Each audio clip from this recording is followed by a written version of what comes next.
Scholars, remember all this week we have been talking about how things can come from a natural resource and we can make something new from it. So today I have a story called So You Want to Grow a Pizza? Well, that sounds kind of silly. I don't think we could ever plant a pizza in the ground and watch it sprout and grow. So let's read this story today and see what it's all about. And when we read today's story, I want us to practice the skill called sequence. Remember, we are going to be practicing how story events can happen in order. So what happens first, what happens next, what happens then, and then what happens last. All right, so let's get started and read So You Want to Grow a Pizza. Pizza is delicious. Have you ever wondered where it comes from? Like all food, it comes from plants and animals. How would you like to grow a pizza at home? You can't grow a whole pizza, of course, but you can grow the ingredients. The crust is made from wheat. For that, you need a wheat field. And for the cheese, you need milk. That comes from a cow.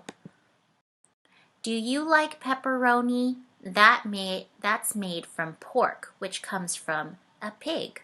Uh-oh, unless you live on a farm, you might be running out of space. Maybe you should start simple. Grow the sauce. Pizza sauce is made from tomatoes, garlic, and oregano. These plants need food of their own to grow. Plant food includes water, sunlight, and nutrients, which comes from the soil. Choose a sunny spot, then add soil. You can make your own soil from compost. Compost is a mixture of stuff that is used to grow as plants. Keep the compost damp and turn it every few days. Soon, worms will move in. They eat the compost and turn it into soil. This will take a couple of months. Now it's time to plant. Garlic likes cold weather. Plant it late in fall. Pull the cloves of the garlic bulb apart. Plant them each in a small hole, pointy side up. Your garlic will grow through the winter, but wait until late spring to plant your tomatoes and oregano. Otherwise, they'll freeze. In spring, dig holes for the tomato plants. Place the plant's roots down in the holes. Cover the bases with soil. Put metal cages around the young tomato plants. That way, the plants will grow tall and straight, not wild and crazy. Next, plant the oregano. Make a line in the soil. Sprinkle the seeds along the line. Cover them with soil. Water the garden and wait. You can't see it, but your plants are growing slowly. Then, when the oregano seeds sprout, they'll be a little crowded. Pull some so that others have room to grow.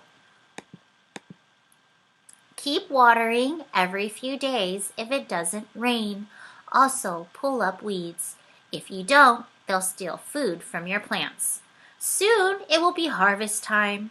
When the garlic leaves turn yellow, carefully pull up the bulbs. Pick the red tomatoes off the vine. Cut some sprigs of oregano. Now you can make the sauce and bake your pizza and invite your friends over for a pizza party with the freshest pizza sauce in town. All right, scholars, so today, after reading So You Want to Grow a Pizza, I want you to practice sequencing on Seesaw, telling me what were the important details first, then next, then, and last. So 4 important details that happened in order from the story. And then on another activity in Seesaw, I want us to relate back to our essential question.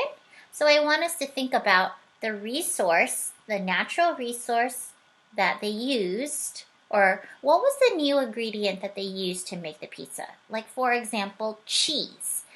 The little boy needed cheese to make pizza, but what did that natural resource come from?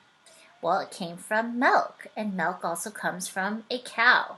So I want you to think about what were all the ingredients that the boy needed to make the pizza, and what was the natural resource, and list it over here. Okay, scholars? So I hope you enjoyed the story today. So you want to grow a pizza, and if you see here on the side there is a homegrown pizza sauce recipe, so maybe you can try it out with your family. And if you want to read this book, I have it on Epic. This is where I found it today to read to you. Okay, so thanks for listening, scholars.